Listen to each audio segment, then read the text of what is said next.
Sería muy bueno que ustedes se acostumbraran por lo menos al culto del jueves, ya el del domingo, pues ya a lo mejor, pero por lo menos el culto del jueves, que ustedes se acostumbraran a tomar apuntes. Porque si no, yo me he preguntado muchas veces, no me quité los monitores, me fueron los monitores, no sé por qué, me he preguntado muchas veces cómo pueden recordar ustedes lo que yo enseño cada semana. ¿Cómo hacen ustedes para recordar todo? Claro, a mí no me resulta tan complicado el recordarlo, porque yo tengo apuntes, porque yo lo he preparado, yo lo he compartido.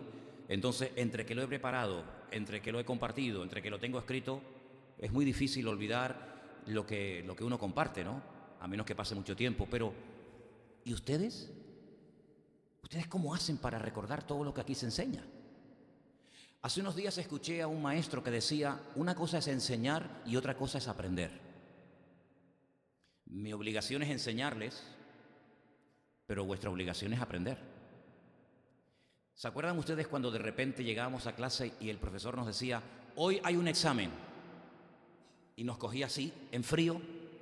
Bueno, si te has ido preparando y has ido estudiando, el que te hagan un examen así de repente, pues no te tiene por qué asustar. Pero el que no se ha preparado, el que no ha estudiado, pues el que le hagan un examen de repente tiene que ser un shock tremendo, ¿no? Imagínense ustedes que de repente un día se me da por hacerles un examen de los últimos 4 o 5 estudios o predicaciones que yo he compartido en la iglesia. ¿Lo aprobarías? Si yo les pregunto a ustedes de qué prediqué yo hace 2 domingos, ustedes no tienen ni idea. Ni idea. Entonces, yo les propongo que ustedes, entre la edad que ya tienen algunos, entre que se dedican a otras cosas aparte de venir a los cultos, tomen de vez en cuando apuntes, hermanos, ¿sabes? Porque enseñar a mí me encanta y creo que es parte de mi ministerio, pero no te olvides que tu responsabilidad es aprender, porque para que haya una buena enseñanza, pues tiene que haber un buen aprendizaje. Me hace mucha gracia cuando en una clase a lo mejor de 30 alumnos, 29 suspenden y una prueba. Algo tiene que estar haciendo mal el maestro. No es normal que de 30, 29 suspendan y uno solo apruebe. Entonces, en una congregación, si esto fuera un colegio, en cierto sentido, el que pasen semanas y ustedes tal vez no se acuerden de lo que se ha enseñado, pues a lo mejor es que yo lo estoy haciendo mal. Entonces, les animo a que ustedes tomen nota, porque el estudio, por ejemplo, de hoy es imposible que ustedes dentro de una hora lo recuerden. Es totalmente imposible, totalmente imposible. Pero alguien dijo que no solamente se puede recordar lo que oímos, sino que mucho más se puede recordar y repasar los apuntes que tomamos. Nuestro hermano Guido, este joven que estuvo con nosotros por aquí no hace mucho tiempo, él está asistiendo a una escuela bíblica. Una escuela bíblica con la cual yo me he puesto en contacto, porque yo quiero estudiar. Yo tengo unas ganas de aprender tremendas, pero lamentablemente el curso escolar me vale $24,900. Entonces dije, ¿y no habrá un curso más chiquito? Y me dice, sí, hay un curso que es de 3 meses, es más económico. Digo, ¿cuánto? Y yo digo, bueno, este es el mío. Y me dice, $14,900. Digo, ¿no habrá uno de una semana comprimido? Y es que aprender es una bendición, hermanos. Aprender es una maravilla. Tener el cerebro ocupado y más con las cosas del Señor, eso no tiene precio. Entonces, cada semana, cuando Guido asiste a la clase, como no le dejan grabar, él toma muchos apuntes, y es como si yo estuviera allí. Y al día siguiente, es decir, mañana, nos llamaremos y él me compartirá todas las anotaciones y apuntes que está dando, y bueno, por lo menos me sale gratis, solamente la llamada, ¿no? Y hace unos días le dieron un estudio en la escuela bíblica muy interesante acerca de la pluralidad de Dios. Es decir, lo que nosotros llamamos, mal utilizando una palabra que ni siquiera está en la Biblia, que yo personalmente no uso, pero que bueno, para que me entiendan, la famosa Trinidad. La palabra Trinidad no aparece en la Biblia. Tenemos entre nosotros, hace muchos años, una secta que son los famosos testigos de Jehová, que ellos niegan rotundamente la Trinidad. Ellos no creen que haya un Dios trino. Pero no solamente esa secta no cree en eso, sino que hay algunos que se llaman evangélicos, que tampoco creen en eso. Al inicio, cuando comenzamos esta obra, ya hace unos cuantos años atrás, teníamos un chico aquí colombiano, muy buen chico, que llegó incluso a compartir en varias ocasiones, que un día, no porque él lo dijera, sino porque nos dimos cuenta, él era unitario, él era de los que creían en solo Jesús. De hecho, todo lo que hacen solamente lo hacen en el nombre de Jesús, se bautizan solamente en el nombre de Jesús. Es un grupo que se denominan evangélicos, pero niegan rotundamente el hecho de que hay un Padre, Espíritu Santo, sino solo Jesús. Entonces, si en algún momento te encuentras con una persona que cree en eso, que es un solo Jesús o un unitario, o fíjate lo que te digo, me lo decía Elena hace unos días, o si tienes la oportunidad de poder compartirle este estudio a un testigo de Jehová, no vas a saber por dónde salir. Probablemente mirará el reloj, mirará la agenda y te dirá que tiene otras obligaciones y que tiene otras muchas visitas que realizar, porque este estudio acerca de la Trinidad, que no lo vamos a llamar así, sino la de la pluralidad de Dios, está basado única y exclusivamente en textos del Antiguo Testamento. ¿Por qué? Porque en esa escuela bíblica en la que está nuestro hermano, es una escuela que preparan a los estudiantes para alcanzar a judíos, ¿vale? Y los judíos, como no aceptan el Nuevo Testamento, pues es imposible que tú comiences a utilizar versículos de Juan, de Primera de Pedro, en fin, de Apocalipsis o de cualquier otro libro o carta del Nuevo Testamento, porque de entrada no lo van a aceptar. Entonces, este estudio está basado en versículos del Antiguo Testamento que son buenísimos para poder demostrarle a cualquier persona la pluralidad de Dios. Algunos a lo mejor te suenan, otros ni siquiera leyéndolo 1000 veces lo vas a entender, porque como la traducción no registra lo que verdaderamente dice el texto, yo lo que he hecho es lo siguiente. Vamos a leer la lista de versículos en esta noche, vamos a ver hasta dónde llegamos en nuestras Biblias, y yo les voy a decir lo que dice el texto original, lo que dice el texto hebreo, para que veáis qué versículos tan buenos son, para que cuando le hables a un judío o cuando le hables a una persona que no crea en la Trinidad, sino que diga que eso es una idea del mundo pagano, del mundo greco-romano, que entró a partir del apóstol Pablo, pues que no salga con la suya, sino que le puedas demostrar con el Antiguo Testamento pues lo que nosotros creemos. Vamos a comenzar por el primer versículo de esta noche, y es uno muy conocido, ese sí que lo conoce todo el mundo, y te voy a decir qué es lo que ellos dicen y por qué no lo aceptan, aunque está clarísimo. Y es Génesis capítulo 1, versículo 26. Génesis capítulo 1, versículo 26, es Dios el que habla. ¿Con quién habla? ¿Con quién habla? Si Adán y Eva todavía no habían sido creados, ¿con quién habla? La respuesta que te dan los judíos, que no creen en la pluralidad de Dios, y la respuesta que te dan los testigos de Jehová es que Él estaba hablando con los ángeles. Pero esto se puede desmontar perfectamente y vais a ver cómo. Génesis 1:26 dice, entonces dijo Dios, hagamos, fíjense cómo está la palabra en plural, hagamos al hombre a nuestra imagen, conforme a nuestra, no dice conforme a mí, sino conforme a nuestra semejanza, y señoree en los peces del mar, en las aves de los cielos, en las bestias, en toda la tierra y en todo animal que se arrastra sobre la tierra. Es verdad que los ángeles fueron creados antes que el hombre, eso es bíblico, es correcto.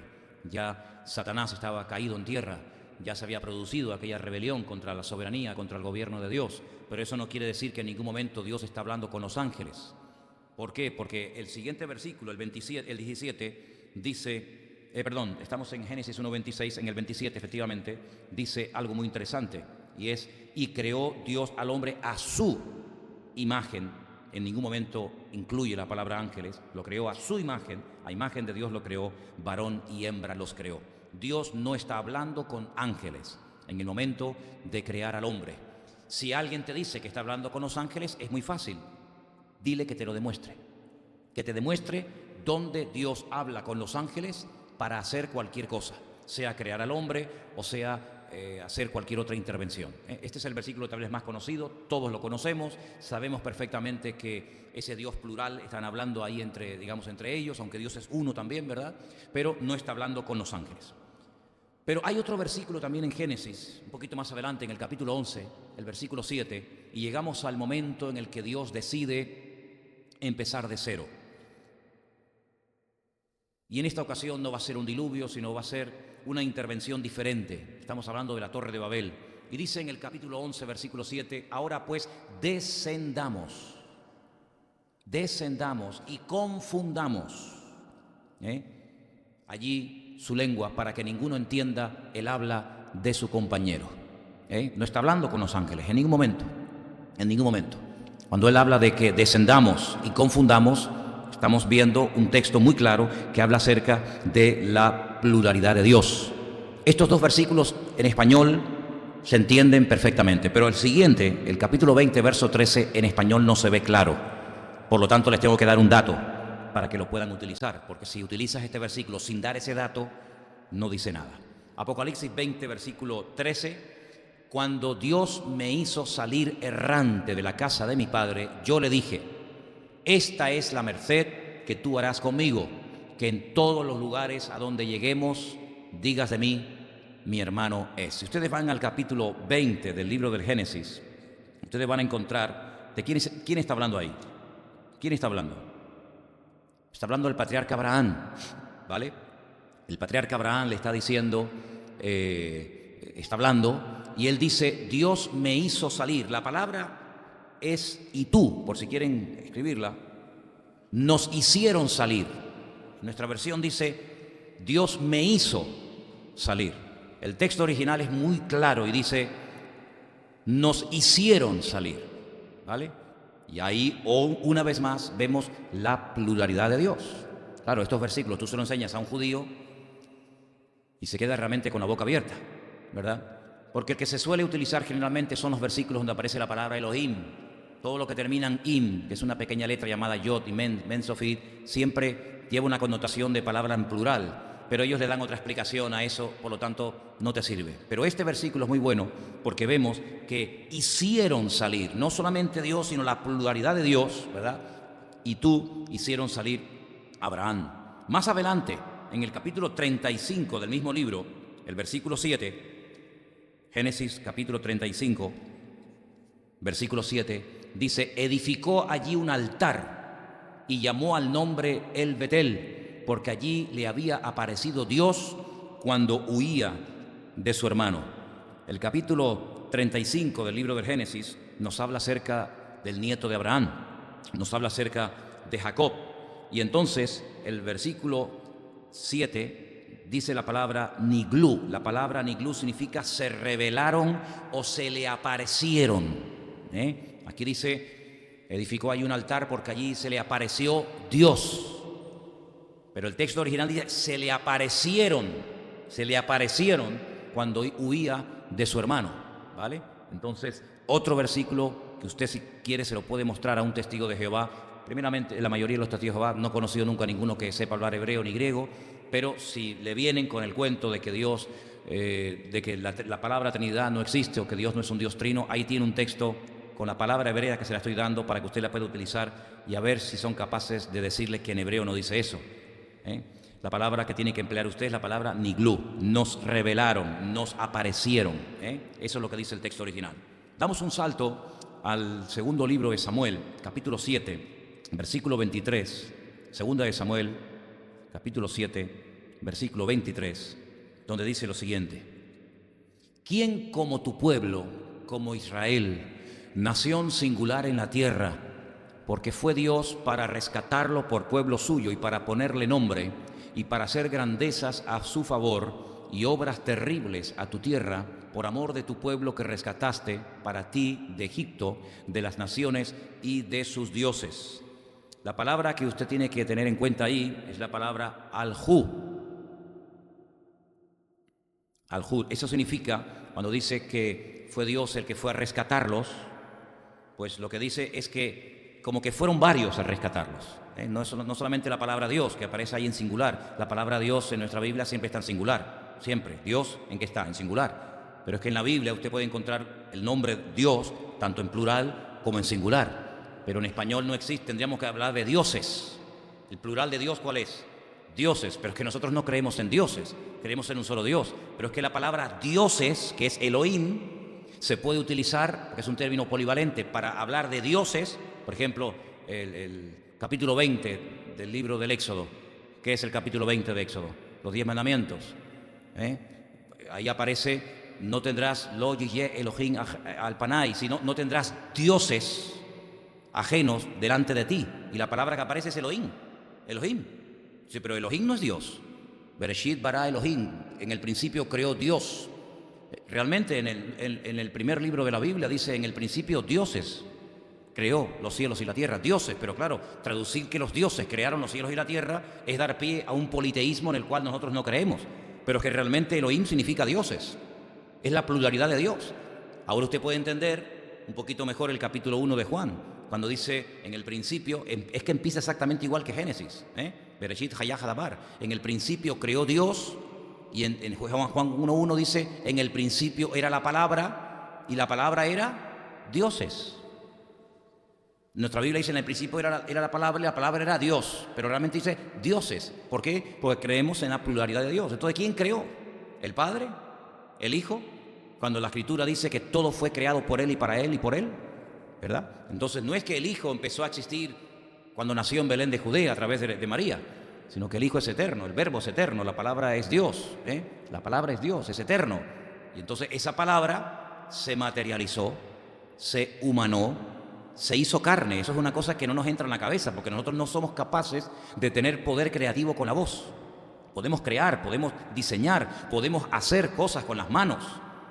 Bueno, a veces hay personas que con la boca hacen unos cuadros espectaculares, o con los pies. He visto gente que toca la guitarra, pero sí, podemos hacer cosas con las manos, podemos hacer cosas con la boca, podemos hacer cosas con los pies. Fíjense estos futbolistas, las virguerías que hacen con los pies, por ejemplo, ¿no? O los malabaristas, pero y con la boca no podemos crear, no tenemos la capacidad, gloria a Dios, que Dios no le dio, no delegó esa capacidad al hombre de poder crear con la voz. Sea la luz, pum, y se convierte la luz. Silla, y se convierte la palabra silla en una silla. O la palabra dinero, pum, y aparece dinero, ¿verdad? Imagínense la cantidad de maldades, el destrozo que podía hacer el hombre si fuera capaz de cristalizar, de materializar las palabras. Eso solamente es un poder que forma parte de la naturaleza, de la esencia misma de Dios. Dios no necesita utilizar ninguna materia prima, Dios no necesita utilizar absolutamente nada, ninguna herramienta, ni siquiera cuando dicen, bueno, es que la naturaleza es un instrumento en manos de Dios. No, señor. Los instrumentos se usan cuando uno no es capaz de hacer una cosa. Si yo utilizo un martillo, cuando no soy capaz de clavarlo con mis manos. El instrumento habla de una incapacidad por parte del que lo usa. Si yo necesito un coche para poder desplazarme, ¿por qué? Porque, hombre, si me tengo que desplazar a pie y hacer los kilómetros que quiero hacer, voy a tardar una eternidad. Pero Dios no necesita ningún tipo de elemento, no necesita el sol, no necesita la luna, ni siquiera nos necesita a nosotros. ¿O Dios tú crees que te necesita a ti? ¿Para qué? A ver, ¿para qué? A ti y a mí, ¿para qué nos necesita el Señor? Para nada. Absolutamente para nada. Nosotros sin Dios, ¿qué somos? Nada. Dios sin nosotros, ¿qué es? Dios todopoderoso, ¿verdad? El nombre famoso, el Shaddai, que se escribe así con las manos, Shaddai, ¿verdad? En hebreo, las otras letras, pues no es todopoderoso. Esa es la traducción que se le ha dado. Shaddai es el todo suficiente, el que no necesita de nada ni de nadie. Y fíjate tú la humildad, permítame la expresión, en nuestro Dios, que se rebaja y se pone a nuestro nivel y se autolimita. El Señor Jesucristo, el Rey de Gloria, se mete en un cuerpo y se limita durante 30 y tantos años de su vida en espacio y en tiempo, ¿verdad? No podía estar en dos sitios al mismo tiempo y se mete en un recipiente de barro llamado cuerpo y sufre y llora y se cansa y padece y tiene que dormir y tiene que pedir agua cuando Él es el creador del agua y tiene que pedir una barca cuando Él demostró que es capaz de caminar por encima de las aguas y ¿tenéis algo? Sí, tenemos pan cuando Él es el creador de todos los elementos de la vida, ¿verdad? Por lo tanto, vemos en la palabra de Dios que Dios es todo suficiente. Así que vinieron, ¿vale? Vinieron, se nos aparecieron, y ahí la palabra Alahu es tan plural. Ahora hay un versículo muy bueno, este es muy bueno, quiero que lo apunten, Salmo 58:11. Salmo 58:11, en español, en nuestra Biblia dice, sobre todo la última parte, entonces dirá el hombre, ciertamente hay galardón para el justo, ciertamente hay Dios que juzgue en la tierra. Eso dice nuestra versión. En cualquier versión de la Biblia que encontremos, pues más o menos dice lo mismo. Pero cuando dice ahí, ciertamente hay Dios que juzga en la tierra, la palabra que tienes que apuntar es shoftim. Shof, con S, shoftim, que significa jueces. Ciertamente hay Dios, claro, ¿cómo traduces que juzga? Ciertamente hay jueces. ¿Qué te parece? Aparece en singular en nuestra Biblia, pero en el texto original aparece en plural, porque estamos dando un estudio esta noche donde podemos demostrar con el texto original, que eso es lo bueno, con el texto original, la pluralidad de nuestro Dios. Shoftim habla de jueces, ¿vale? Y ahí sabemos de quién estamos hablando. Isaías capítulo 6, versículo 8, es un versículo muy, muy conocido, donde aparece la palabra lanu, Todo lo que termina en nu, toda terminación que termine en nu, anachnu, lanu, en fin, todo lo que termina en nu es en singular plural, en plural de la tercera persona, ¿vale? Está yo, tú, él, nosotros, vosotros, ellos. Nosotros es la primera persona del plural. Nosotros. Y dice en el Isaías 6:8, después oí una voz del Señor que decía, ¿a quién enviaré? ¿Y quién irá por Lanu? ¿Quién irá por nosotros? Entonces respondí yo, heme aquí, envíame a mí. Ahora bien, te pueden decir, está hablando con los ángeles, pero es que no había ningún ángel. Si no, lean ustedes el libro de Apocalipsis y fíjense lo mal que lo estaba pasando el apóstol Juan en la isla de Patmos cuando un anciano le dice, ¿y quién es digno de desatar los sellos y de dar a conocer el mensaje? ¿Quién es digno? Y dice que Juan lloraba porque no se halló ninguno digno, ni Abraham, ni Moisés, ningún ángel. Mira, el ángel más perfecto, la palabra perfecto aparece cuando Dios crea a Satanás, que realmente no era Satanás, era Luzbel, acabado en hermosura, el sello de la perfección. Es impresionante, cuando Dios creó al hombre dice vio Dios que era bueno. Bueno, una cosa es bueno, pero otra cosa es perfecto. Ese ser era el ser acabado en hermosura. Al hombre lo creó y lo dejó desnudo, sin zapatos, sin camisa, sin pantalón, sin cinturón, sin nada. Cuando Dios creó a este ser, dice que toda su vestidura eran de piedras preciosas. Era algo impresionante, imponente. Miren cómo lo vistió Dios, con diamantes, con oro, con perlas, con zafiros, topacio, esmeralda. Algo impresionante, acabado en hermosura, el sello de la perfección. Y ese, el más perfecto, cayó. Imagínense nosotros, cayó. Sin embargo, dice la palabra de Dios que el Señor pregunta, ¿y ahora a quién enviamos? ¿Va a mandar a este que ha caído y se ha revelado? ¿Va a mandar a un ángel? Cuando los ángeles no tienen sangre ni carne, se pueden en un momento dado presentar como varones. Todos los ángeles, dicho sea de paso en la Biblia, se presentan siempre en forma masculina. Solamente hay en la mitología hebrea un demonio que se llama Lili, que se presenta en forma femenina, pero es un demonio. Pero realmente todos los ángeles que se presentan en la Biblia siempre se presentan en forma masculina, siempre, todos. Pero Dios no está diciendo, ¿a qué ángel? ¿A quién voy a mandar? Sin embargo, el anciano le responde a Juan en la isla de Patmos, pero el león de la tribu de Judá, la raíz de David, ¿verdad? Él es el único digno, y entonces todos se postran y ponen sus coronas ante los pies del Señor. Por lo tanto, el Señor está diciendo, ¿a quién enviaré? Y es el Hijo el que responde, heme aquí, envíame a mí. Ahí tienen una expresión también, lanu, en plural, de la pluralidad de Dios. Hay un versículo extraordinario, buenísimo, que está en Josué capítulo 24, verso 19. Fíjense lo que dice en el texto original. En nuestra Biblia dice, entonces Josué le dijo al pueblo, estas son las palabras de la despedida. Josué se está despidiendo del pueblo, ya es una persona mayor, ya han entrado a la tierra prometida. Lean el mensaje de despedida de Josué al pueblo, tremendo, buenísimo. Dice, no podréis servir a Dios, porque Él es un Dios santo, un Dios celoso, y no sufrirá o no aguantará, no soportará vuestras rebeliones y vuestros pecados. Ahí aparece, Dios es un Dios santo. ¿Saben lo que dice en el texto hebreo? Él es un Dios kedoshim, Él es un Dios santos. Es increíble, ¿eh? Esa expresión no aparece en español, por eso por mucho que lo leas, te dije antes que no lo vas a ver, pero sin embargo en el texto original dice que Dios es santos. Claro, algunos dirán, bueno, pero hay un versículo, por eso para predicar del Antiguo Testamento hay que saber mucho, sobre todo el texto original, porque a veces oyes cada disparate y cada barbaridad. Cuando dice, bueno, pero hay un versículo que es cuando el Señor llamó al profeta Isaías al ministerio, dice, y vi yo al Señor el día que murió el rey Usías, ¿se acuerdan? Dice que había serafines que volaban y vio la gloria del Señor, y dice que oyó alguien que decía, santo, santo, santo es el Señor, ¿no? Entonces algunos, he oído a veces pastores que dicen, bueno, santo el Hijo, santo el Padre, santo el Espíritu Santo, si no tiene nada que ver, eso es un disparate. Cualquiera que te oiga hablar así, conozca el texto original, dice, este señor no tiene ni la más remota idea. En hebreo no existe superlativo, en nuestro idioma sí, grande, grandísimo, bonito, bonísimo, o feo, feísimo. En hebreo no existe el superlativo, por lo tanto se tiene que repetir la palabra para convertirla en superlativo. Eso de santo, santo, santo es, tú eres santísimo, ¿vale? Es la forma, es como cuando dice nuestra Biblia, tú guardarás en completa paz. Hombre, la paz o eso no es. La paz es incompleta, tú guardarás en completa paz. En hebreo no dice completa, dice tú guardarás en paz, paz, como diciendo toda. ¿Cuánta paz podemos tener los cristianos? ¿Cuánta? Toda. ¿Cuánta fe podemos tener? Toda. ¿La salvación? ¿Cuánto tienes de salvación? Poquito, que te salvó de aquí para abajo, de aquí para arriba todavía no. La salvación es completa. Dice el amor de Dios, Romanos 5, el amor de Dios ha sido derramado en vuestros corazones. Pero ¿y cuánto derramó? ¿Cuánto derramó? Todo. El tema no es que no haya derramado todo. El tema es que tú a veces no quieras sacar todo lo que el Señor está dentro de ti.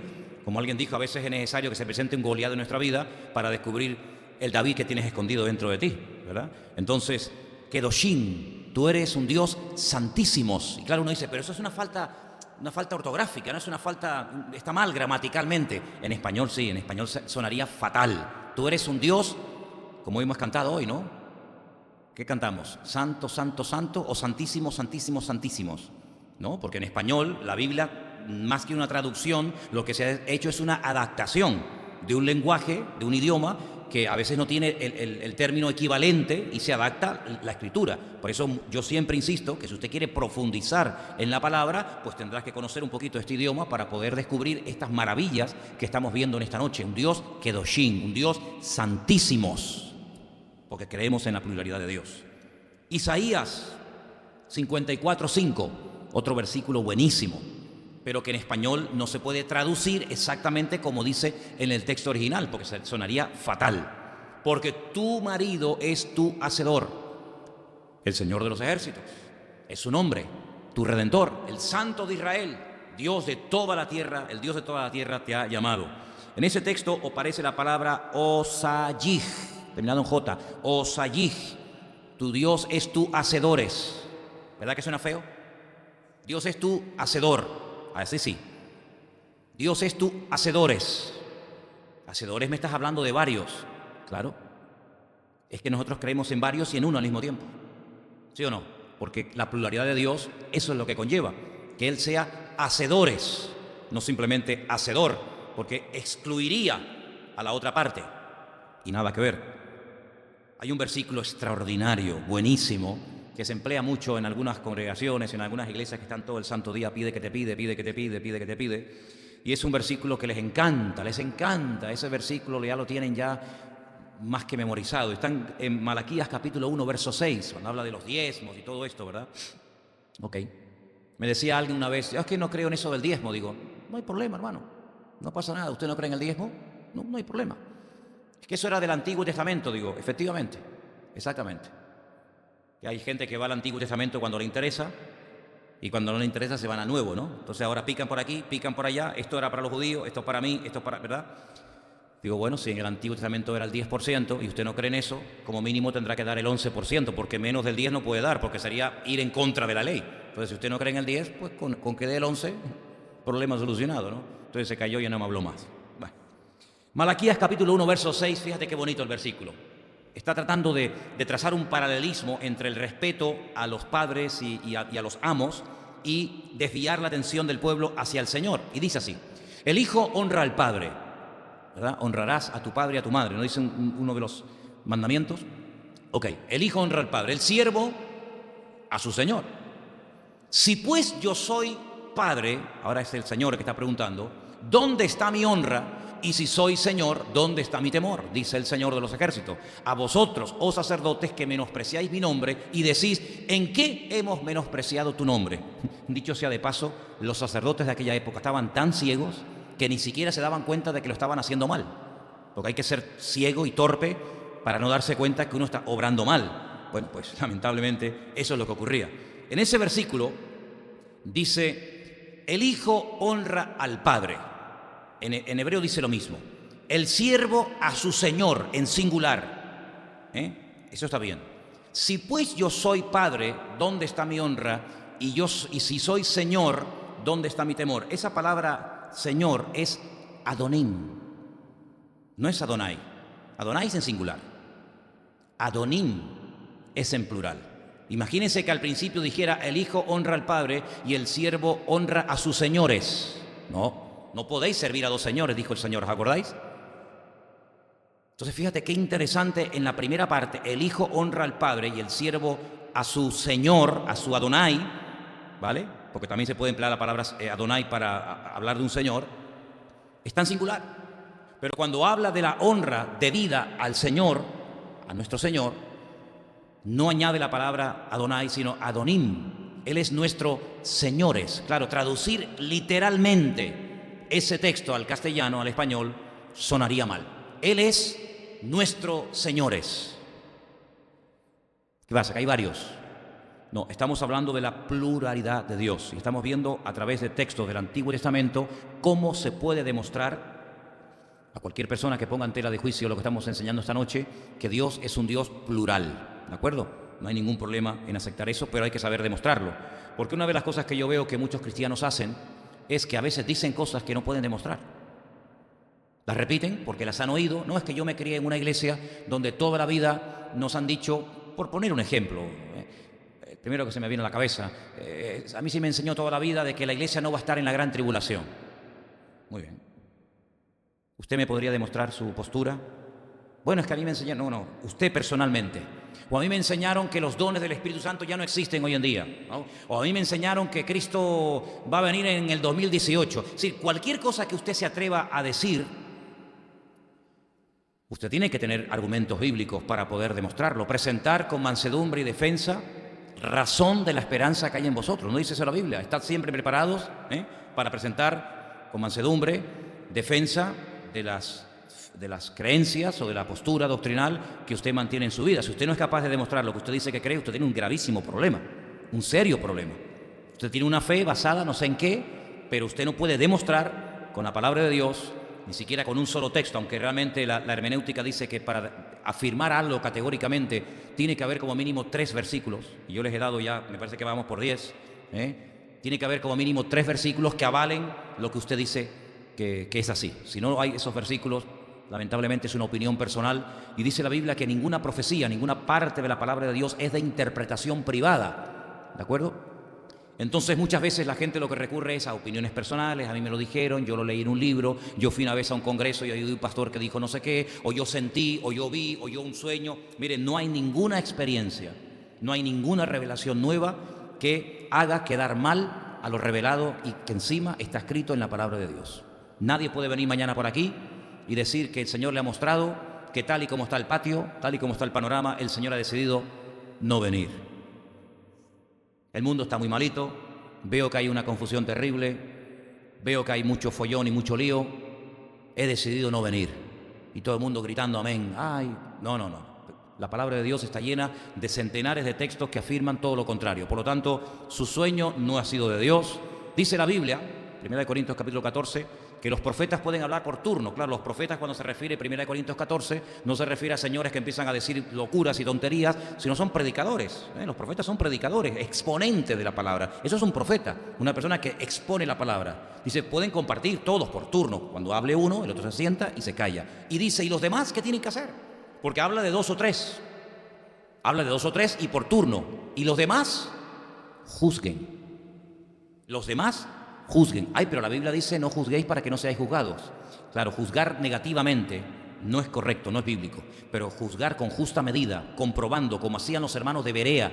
Si cuando el apóstol Pablo terminaba de exponer las Sagradas Escrituras o lo que él decía que eran las Sagradas Escrituras, comprobaban si era así o no era así. Por eso hay un matiz, una diferencia muy bonita entre los judíos de Tesalónica y los judíos de Berea. Dice, estos, los de Berea, eran más nobles porque comprobaban a la luz de las Sagradas Escrituras si lo que Pablo enseñaba era así o no era así. Fíjense al punto que hemos llegado, que he escuchado a pastores decirle a iglesias, hermanos, por favor, no me sean como los de Berea, ¿Y cómo? No me sean como los de Berea, siempre ahí mirando a ver si lo que digo es verdad o es mentira. Fíjense al punto en el que hemos llegado, y yo digo todo lo contrario, usted sea como los de Berea, a ver si lo que estoy enseñando es bíblico o no es bíblico. Hay 2 versículos más que quiero compartir con ustedes que son buenísimos. Los he dejado para el final como el postre. Uno está en Salmos y otro está en Proverbios. El de Proverbios es el 34. Ahí se hacen una serie de preguntas y yo quiero que ustedes en alta voz respondan a cada una de ellas. ¿Quién subió al cielo y descendió?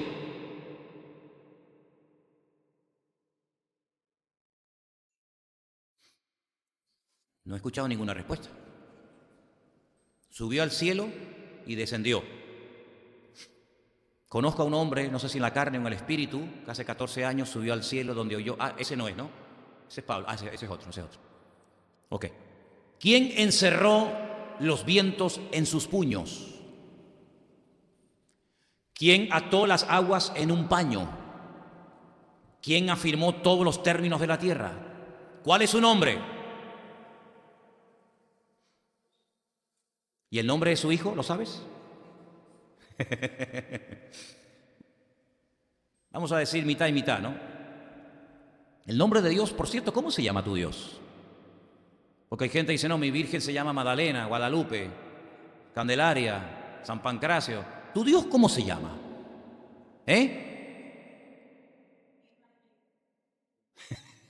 Madre, tienen varios. Aquí en la congregación hay varios, porque diferentes nombres, ¿no? Dios tiene un nombre o no tiene un nombre. Claro. Luego tiene títulos, luego tiene una serie de títulos o de nombres que se le dan para definir su naturaleza. Por ejemplo, ¿esto qué es?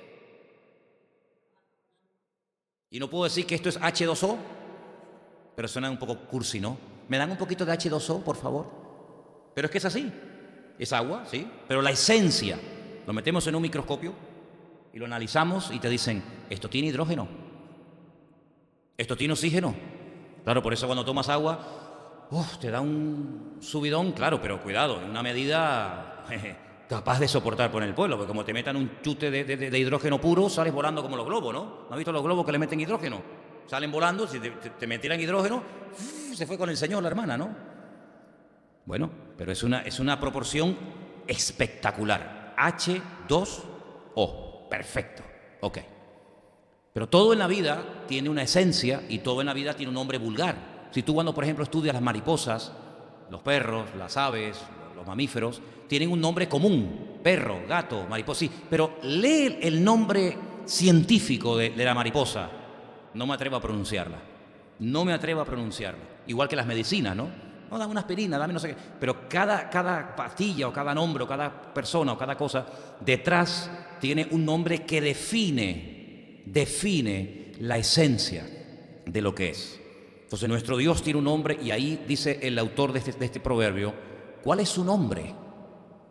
Porque una de las preocupaciones que tenía Moisés cuando llegara a Egipto es, como me pregunten quién me manda, ¿qué les digo? Porque allí en Egipto tienen millones de dioses. Hasta el faraón dice que es un dios.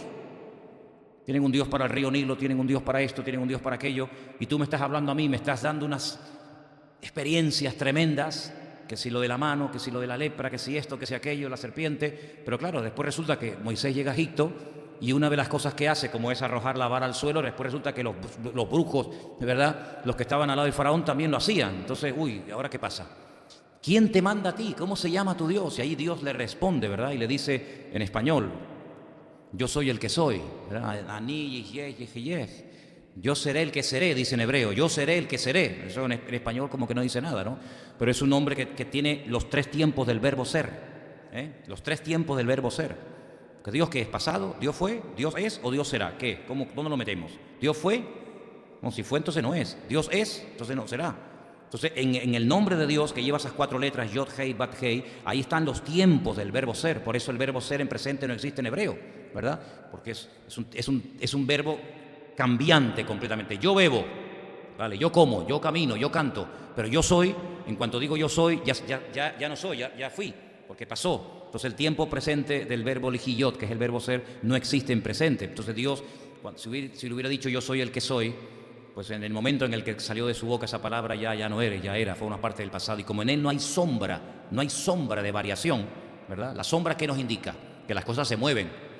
La sombra que proyecta el ser humano no es la misma a las 3 de la tarde que a las 12 del mediodía que a las 5 de la tarde. Si la sombra va cambiando, ¿verdad? La sombra se va alargando, se va encogiendo, pero en él no hay ni siquiera sombra, ni siquiera sombra. De hecho, Dios no proyecta sombra. Bueno, vamos a dejarlo ahí. Entonces, ahí está diciendo el autor del libro de Proverbios, perdón, de este proverbio, porque no es Salomón el que habla esto, ¿cuál es el nombre de Dios? ¿Conocéis el nombre de Dios? Y el nombre de su hijo, claro, un judío te va a decir, el nombre de su hijo es Israel. Y te puede llevar un texto del Antiguo Testamento que te dice, Israel es mi hijo. Y es verdad, lo dice, Israel es mi hijo. Y te lleva otro que te dice, y de Egipto llamé a mi hijo. Y tú dices, y ellos dicen, el Señor nos llamó a nosotros, estábamos en Egipto y nos llamó y nos llevó a la tierra prometida.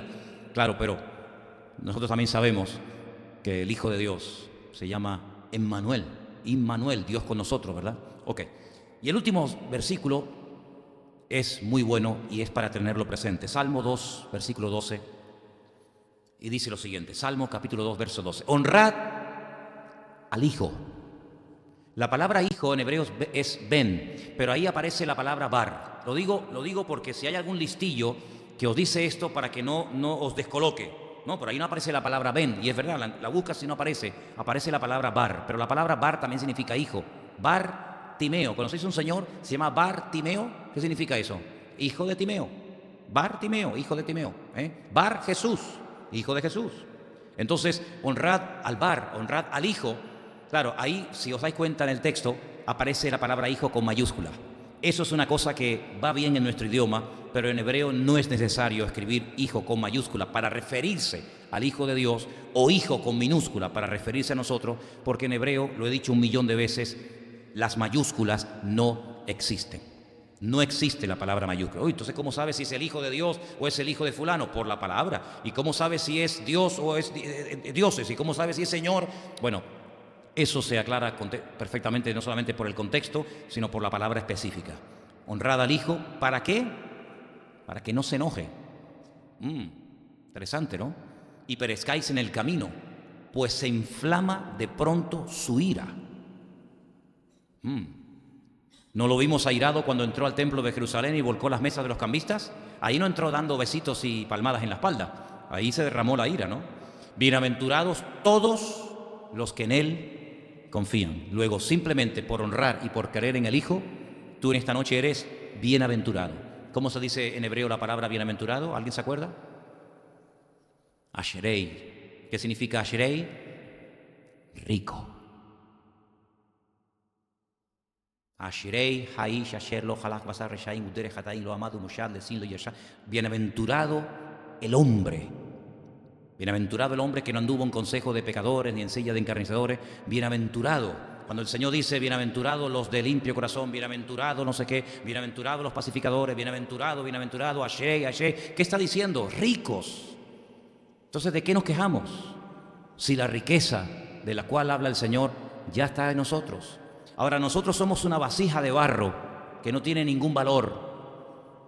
Pero el valor no está en la vasija. El valor no está en el continente. El valor está en el contenido. Y dice que hay un tesoro dentro de todos y cada uno de nosotros. Y ese tesoro es la perla de gran precio, que es nada más y nada menos que el Hijo al cual honramos y al cual hemos aceptado en nuestra vida. Entonces, simplemente por haber llegado a ese punto, por haber llegado a esa conclusión de honrar, de reconocer, de aceptar y de bendecir al Hijo, dice que somos ricos, somos bienaventurados. Luego, la riqueza de la cual habla la Biblia no es la riqueza de la cual habla el mundo, ¿verdad? Porque la riqueza del creyente no es en sí misma una riqueza de tipo material, que es la que le gusta a la mayoría y es la que continuamente están, digamos, cacareando de ella, sino que es una riqueza que tiene que ver con una relación que no se puede comprar con oro ni con plata. Es una relación que va a través de la fe, va a través de una relación personal e individual e intransferible que tiene que ver con mi relación privada con el Señor cada día. Y eso, ya simplemente el motivo de tener eso, ya soy rico. ¿Cuántos dicen amén? ¿Cuántos son ricos aquí esta noche? Ya está, eres rico. Sí, pero es que no tengo para pagar la factura del móvil, no tengo el dinero para pagar. Bueno, pero eso no te tiene que romper la cabeza. Eso no te tiene que quitar el sueño. ¿No? No. A ti te tendría que quitar el sueño el hecho de que no seas rico espiritualmente delante del Señor. El que no pueda pagar el móvil, pues que me lo quiten, que me lo corten, ¿qué problema hay? Es que no puedo pagar la luz, pues pones velas. ¿Qué problema hay? Pues que no han vivido durante miles de años millones de personas con velas. Hay millones de personas en el mundo en este momento, en pleno siglo XXI, que nunca han visto la luz eléctrica, nunca. Y personas que tienen que ir a no sé cuántos kilómetros para buscar agua para poder beber, que no saben lo que es la bendición de hacer así y abrir un grifo de agua, en este siglo XXI. Por lo tanto, el que no tenga luz, el que no tenga agua, el que no tenga un buen coche, eso no tiene nada que ver. La Biblia dice que si yo honro al Hijo y lo admiro y lo recibo y lo acepto en mi vida, soy rico. Y esa es la riqueza que yo quiero que valoremos, porque a veces hay gente como que está medio entristecida, medio acongojada, medio desanimada por el hecho de no tener cosas tangibles o materiales. Pero hijo, ¿tú no te das cuenta que la riqueza del creyente no pasa por eso? La riqueza del creyente, el tesoro que tenemos nosotros, pasa por ser, no por tener. ¿Cuántos dicen amén? Entonces, estos versículos que yo les he dado esta noche, ténganlos ahí, que cuanto más preparado estés, más te puede utilizar el Señor. Si el día de mañana se te presenta un testigo de Jehová en tu casa y dice, oye, entra que te voy a enseñar una cosita, y le das esto, y se le van a caer los dientes, se le caen todos uno detrás de otro, porque no va a tener ningún tipo de argumentos, porque ante la palabra de Dios, ¿qué argumento podemos presentar? Ninguno, porque la palabra de Dios es la máxima autoridad, y hasta con la Biblia de ellos, cógeles la Biblia de ellos, dile, mira, ven, dame tu Biblia, aquí en este texto dice esto, esto, esto y esto. La has cambiado en español, porque ellos han cambiado muchos textos del español, pero en hebreo no lo has podido cambiar, ni tú ni nadie jamás podrá cambiarlo.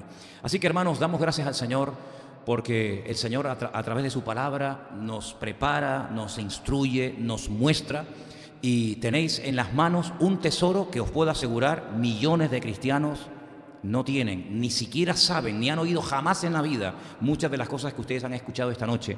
Así que valórenlas y pídanle al Señor que las puedan usar en algún momento determinado del día, de la semana o de la vida. Amén, hermanos. Vamos a orar, por favor. Cierra ahí tus ojos donde estás. Vamos a pedir que el Señor en esta tarde nos ayude a retener su palabra en nuestro corazón y podamos con su ayuda y con su bendición pedirle al Señor que nos use y esforzarnos en su reino y estar siempre preparados. Gracias, Padre, por tu bendita palabra. Te agradecemos la riqueza que ella contiene. Enséñanos, como decía tu siervo, las maravillas de tu palabra, Señor. Te damos gracias porque cada día, cada semana, cada vez que nos acercamos a ti, tú siempre nos sorprendes y nunca terminaremos de descubrir las maravillas que hay escondidas en tu bendita palabra. Gracias porque ella llegó un día a nuestra vida y la tenemos y la amamos y te hemos conocido mucho mejor a través de tu palabra que antes de no haberla tenido. Señor, sigue guardándonos y protegiéndonos de todo peligro, de todo mal, y sigue bendiciendo a tu pueblo sobre toda la faz de la tierra, y que tus ojos estén abiertos de noche y de día hacia nuestras vidas, Señor. En el bendito nombre